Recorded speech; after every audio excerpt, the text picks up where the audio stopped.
नमस्कार दोस्तों, साल 1947 की बात है। सेकेंड वर्ल्ड वॉर को खत्म हुए सिर्फ 2 साल गुजरे थे और अमेरिका और सोवियत यूनियन के बीच में तनाव बढ़ने लग रहा था। ये दोनों देश दो सुपर पावर्स की तरह उभर कर आए थे वॉर के बाद, लेकिन इन दोनों की पॉलिटिकल आइडियोलॉजीज में एक जबरदस्त क्लैश देखने को मिला। इनके बीच भारी राइवलरी की वजह से कोल्ड वॉर की शुरुआत हुई। इस समय में दोनों देश अपने न्यूक्लियर हथियारों को और ताकतवर बनाने की कोशिश कर रहे थे।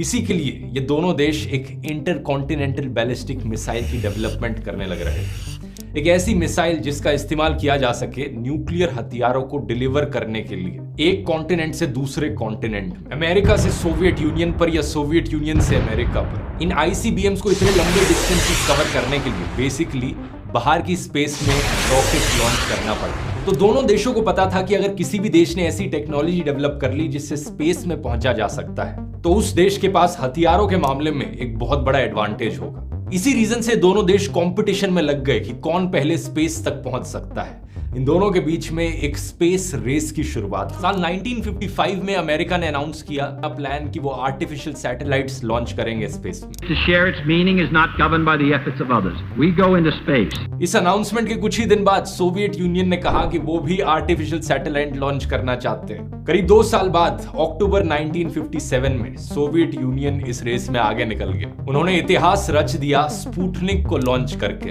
दुनिया की पहली artificial satellite. The Soviet Union has launched the world's first satellite, Sputnik.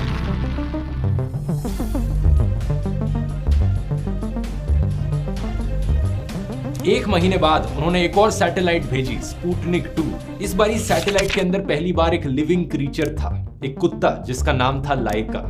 America ने कैचअप किया जनवरी 1958 में, जब उन्होंने अपनी पहली सैटेलाइट लॉन्च करी, एक्सप्लोरर 1। इन दोनों देशों के बीच में कंपटीशन इतना भयंकर था, मोटिवेशन इतना ज्यादा था कि स्पेस टेक्नोलॉजी में प्रोग्रेस बड़ी तेजी से देखने को मिला। इसी बीच इंडिया में बैठे एक साइंटिस्ट डॉक्टर विक्रम साराभाई बड़ा इंस्पायर्ड फील होने लगे इस स्पेस टेक्नोलॉजी में डेवलपमेंट्स को देखकर। स्पेशली स्पुतनिक की लॉन्च के बाद साल 1957 में इन्होंने रियलाइज किया कि एक देश के विकास के लिए स्पेस में डेवलपमेंट करना कितना जरूरी है। साल 1962 तक इन्होंने जवाहरलाल नेहरू को कन्विंस कर दिया था कि इंडिया के पास भी अपना एक स्पेस प्रोग्राम होना चाहिए, और कुछ इस तरीके से जन्म होता है दोस्तों इसरो का।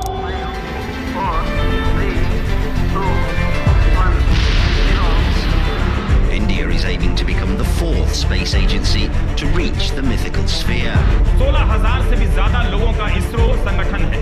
इसे पूरी तरह से भारतीय संगठन कह सकते हैं। 1979 SLV-3 satellite launch vehicle. I was the project director, mission director. My mission is to put the satellite in orbit. शुरुआत में इसरो का नाम होता है INCOSPAR, Indian National Committee for Space Research, और प्रधानमंत्री जवाहरलाल नेहरू इसे सेटअप करते हैं under the Department of Atomic Energy. Doctor Vikram Sarabhai को इसका चेयरमैन बनाया जाता है, और यही रीजन है कि डॉक्टर साराभाई को हम आज के दिन जानते हैं as the father of Indian space programme. अपने शुरू के दिनों में इनकोस्पार के पास बहुत ही लिमिटेड इंफ्रास्ट्रक्चर और रिसोर्सेज होते हैं। यही कारण है कि ऐसी फोटोज आपको देखने को मिलेंगी जहां पर रॉकेट के पार्ट्स को साइक्लो पर और बुलक कार्ट्स पे ट्रांसपोर्ट किया जा रहा है। ऐसे ही इनकोस्पार को किसी दूर के एक गांव में एक पुराने चर्च में बिशप के घर को कंट्रोल रूम बनाना पड़ता है। तो दूसरी तरफ ऐसे भी केसेस देखे गए हैं जहां पर बेंगलुरु में किसी एक टॉयलेट को रीपर्पस किया गया as a satellite data receiving centre. Resources की कमी की वजह से बहुत जुगाड़ करना पड़ा था शुरू में, लेकिन इंडिया की स्पेस जर्नी ऑलमोस्ट इमीडिएटली शुरू हो गई थी। नवंबर 1963 में इनकोस्पार के एस्टैब्लिश होने के सिर्फ 1 साल बाद इंडिया ने अपना पहला रॉकेट लॉन्च किया। ये एक साउंडिंग रॉकेट था, एक ऐसा रॉकेट जिसमें इंस्ट्रूमेंट्स होते हैं अलग अलग मेजरमेंट्स लेने के लिए। अर्थ की एटमॉस्फेयर में इलेक्ट्रॉन्स को स्टडी करने के लिए इसे लॉन्च किया गया, और उस वक्त इसे सप्लाई किया था नासा ने। इसके सक्सेसफुल लॉन्च के बाद इंडियन साइंटिस्ट को एक्सपीरियंस मिला, नासा से सीख मिली, और फिर हमने बनाया अपना पहला खुद का साउंडिंग रॉकेट। इसे नाम दिया गया था रोहिणी 75, और 20 नवंबर 1967 को इसे सक्सेसफुली लॉन्च किया गया। इसके कुछ साल बाद 15 अगस्त 1969 को इंडिया के 22nd ईयर ऑफ इंडिपेंडेंस में इनकोस्पार को रीनेम कर दिया जाता है इसरो, क्योंकि अब ये सिर्फ कोई कमिटी नहीं थी, ये अपनी खुद की एक ऑर्गेनाइजेशन बन गई थी। एक ऐसी ऑर्गेनाइजेशन जिसका मकसद था स्पेस टेक्नोलॉजी का इस्तेमाल करना देश के विकास के लिए। एक बार फिर से डॉक्टर साराभाई को चेयरमैन बनाया जाता है इस ऑर्गेनाइजेशन का। डॉक्टर साराभाई की लीडरशिप के अंडर इसरो के साइंटिस्ट बड़ी मेहनत से काम करते हैं स्पेस टेक्नोलॉजी की फील्ड में। साल 1975 में जाकर इंडिया अपनी पहली आर्टिफिशियल सैटेलाइट लॉन्च करता है जिसका नाम होता है Aryabhata. Country's first satellite, Aryabhat, was launched into space. The satellite name was given after Aryabhat, who was a famous Indian astronomer, mathematician in the 5th century.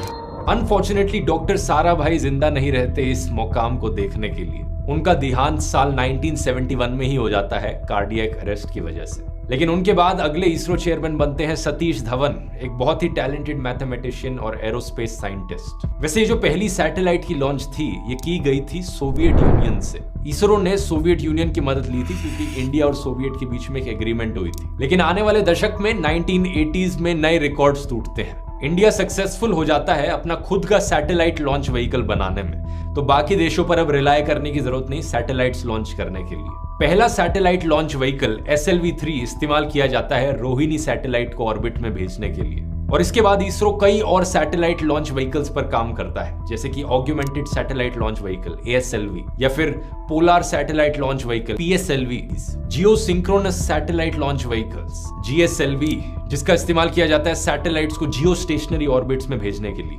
साल 1983 में इसरो एक बार फिर से नासा की मदद लेता है इनसैट सैटेलाइट को लॉन्च करने के लिए। इनसैट का फुल फॉर्म है Indian national satellite system, basically एक सीरीज ऑफ कम्युनिकेशन सैटेलाइट्स जिन्हें अर्थ के ऑर्बिट में डाला जाता है, जिनका मकसद है रेडियो वेव्स के थ्रू कम्युनिकेशन किया जा सके। इसकी मदद से अब इंडिया में टेलीविजन ब्रॉडकास्टिंग करी जा सकती थी, वेदर की फोरकास्टिंग करी जा सकती थी, कोई बड़ा डिजास्टर आ रहा है, कोई टोर्नेडो आ रहा है कहीं पर, पहले ही वार्निंग दी जा सकती थी इन सैटेलाइट्स की मदद से। इंटरेस्टिंग चीज ये थी देखनी, जहां एक तरफ अमेरिका और सोवियत यूनियन एक दूसरे से बड़े कंपटीशन में लगे हुए थे, इंडिया ने टाइम टू टाइम इन दोनों ही देशों की स्पेस एजेंसीज की मदद ली। अप्रैल 1984 में एक और रिकॉर्ड टूटता है। राकेश शर्मा, एक फॉर्मर इंडियन एयरफोर्स के पायलट, पहले और इकलौते इंडियन सिटीजन बन जाते हैं स्पेस में जाने वाले। ये एक्चुअली में सोवियत यूनियन के रॉकेट सोयूज T-11 में बैठकर स्पेस में गए थे। 8 दिन तक स्पेस में रहे थे as a part of Soviet Intercosmos programme. वैसे ऐसी यूजफुल खबरों से अपडेटेड रहने के लिए एक चीज मैं कहूंगा कि न्यूज चैनल्स पर मत रिलाय करा करो, अखबार पढ़ा करो। अखबार पढ़ना एक बहुत अच्छा सोर्स है नॉलेज गेन करने के लिए डेली। न्यूज चैनल्स पर जब कभी कोई खबर दिखाई जाती है तो उसे 1 घंटे के टाइम स्लॉट को फिल इन करने के लिए खबर को खींचना पड़ता है, उस पर फालतू की डिस्कशंस करनी पड़ती है, हल्ला मचाना पड़ता है अटेंशन बनाए रखने के लिए। दूसरी तरफ अखबारों में जितनी बड़ी खबर है, जितना कुछ कहने को है, उतना ही बड़ा आर्टिकल लिखा जाता है।